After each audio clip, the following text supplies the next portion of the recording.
చెప్పడం ఏంటంటే నా పిలుపు కేవలం నోటి ద్వారా, కానీ అంతఃకరణ శుద్ధి ఆత్మ ద్వారా పోయేది అయినది కాబట్టి ఇక నీ ఇష్టం ఉండదని రప్పించు. నేనైతే తిరిగి సగం అయిపోయా. ఇంకా నేను ఫాలో అప్ చేయలేను, ఓపిక లేదు. 4 రోజుల నుంచి ఇక్కడ ఉండిపోయినా వీళ్ళే వెళ్ళారు.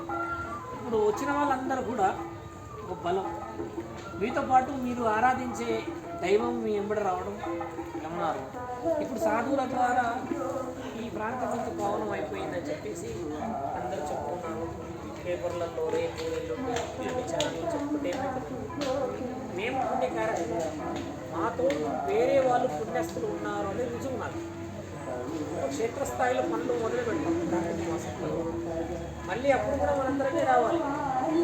ఎందుకంటే బిడ్డ పుట్టినప్పుడు వచ్చేసి అందరం పేరు పెట్టిపోయినాక ఎదిగినాక కూడా నీకు మేమే పేరు పెట్టినామని రావాలి. లేకపోతే ఆయనకు నాకు పేరు ఎవరు పెట్టిందని అడుగుతారు, మళ్ళీ అది వచ్చింది మరి. కాబట్టి మీరు అందరూ అప్పటికి కూడా తీసుకునేది ఆ రోజు గురువు గారిని పిలిచాలనే ఆలోచనలో ఉన్నారు. ఆయన గారు కూడా వస్తే బాగుంటుందని మా ఆలోచన. చిన్న వ్యవహారాలు చూసుకోవడం వల్ల ఏంటంటే మీకే ఇక్కడ కొన్ని ఇబ్బందులు ఉన్నాయి కాబట్టి వాళ్ళకు కూడా ఇబ్బంది కాకూడదని మా ఆలోచన. చాలా సౌకర్యాలు లేవు ముఖ్యంగా. నిన్న కూడా వేద పాఠశాల వాళ్ళతో మాట్లాడుతున్నాను. అంటే మీకు తెలియాల్సిన ఒక విషయం ఏంటంటే నేను ఇంతవరకు ఎవరి సహాయం అడగలేదు. ఎవరి గుడిలో కూడా నేను వెళ్ళాను. కేవలం నా గుడి విషయంలో మీకు ఇబ్బంది రాకూడదని నేను వేద పాఠశాలకు వెళ్ళాను. నేను ఎప్పుడు వెళ్ళాను. నా అమ్మ తెలిసినప్పుడు బాగా మాట్లాడుతున్నాను. నేను ఎవరి దగ్గరికి వెళ్ళి ఇలా నేను ఎప్పుడు అడగను. ఇక్కడ పైన నేను భిక్షాటనకి వెళ్తా అందరి ఇంటి ముందు, కానీ నాకు సహాయానికి గుడి విషయంలో అంటే నేను ఎవరి దగ్గరికి వెళ్ళలేదు. ఎందుకంటే అందరూ గొడవలతో ఎన్నో బాధలతో సంపాదించుకున్నారు కాబట్టి వాళ్ళ దగ్గరికి వెళ్ళి ఇంకా నేను దిగదారు పరుచుకోలేదు. కానీ గుడి కదా, ఇక్కడ హోటళ్ళలో పెడితే సాధువులకి కాషాయానికి అవమానం అవుతుందని కొండ ప్రాంతం మీద ఉండాలని పెట్టారు. ఇప్పుడు నిన్న మొన్న 3 రోజులు 4 రోజులు దోమలన్నీ కుట్టాయి. ఇంకో విషయం ఏంటంటే ఆత్మకి ఒకటి సంగతి, పశువులో కూడా మానవ శరీరం ఆత్మనే ఉంటుందని మన దగ్గర గరుడ పురాణం చెప్తారు.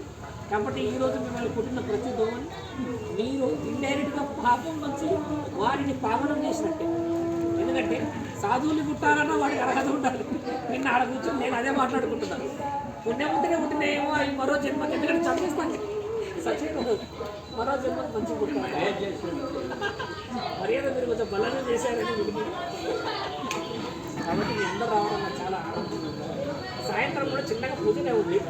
కాకపోతే మధ్యాహ్నం జరిగిన హడావిడితో చాలామంది ముగింపు అనుకున్నారు.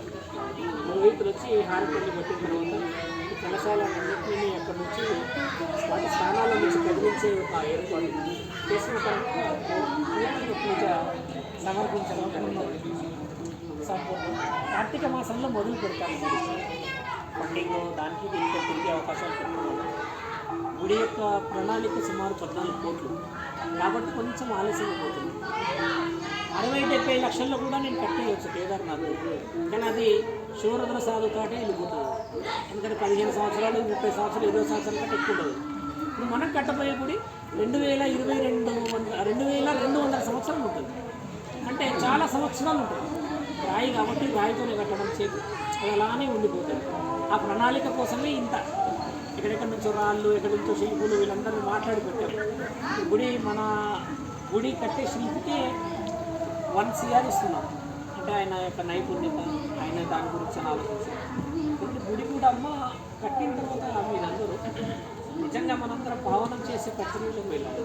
గుడి కట్టిన తర్వాత నేను ఎక్కడ కూడా పీఠం వేసుకొని కూర్చోను. నాకు ఇంతవరకు పీఠం మీద కూర్చోవాలని లేదు.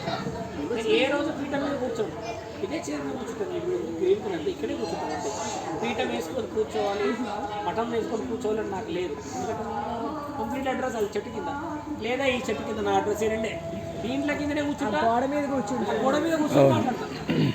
నాకు ఏ అడ్రస్ గోడ మీద కూర్చుంటారు. ఇంకా అక్కడ చీరలు గోడ మీద బయట భక్తులు అందరూ అన్నీ వచ్చి కూర్చొని సాధువులాగా నా ధర్మం. మీరందరూ రావడం చాలా ఆనందం. వ్యవసాయం కూడా రావడం వల్ల మీరందరూ మధ్యాహ్నం వెళ్ళిపోతామనంటే నేనే ఆపాను. ఎందుకంటే మీరందరూ ఉండాలి. కార్పొరేటర్ గారు కూడా మళ్ళీ ప్రోగ్రామ్కి పిలుస్తామన్నారు. కార్తీక మాసానికి మనందరూ మనం మంచి కనబడుతుంటే వాళ్ళు కూడా పిలుస్తారు.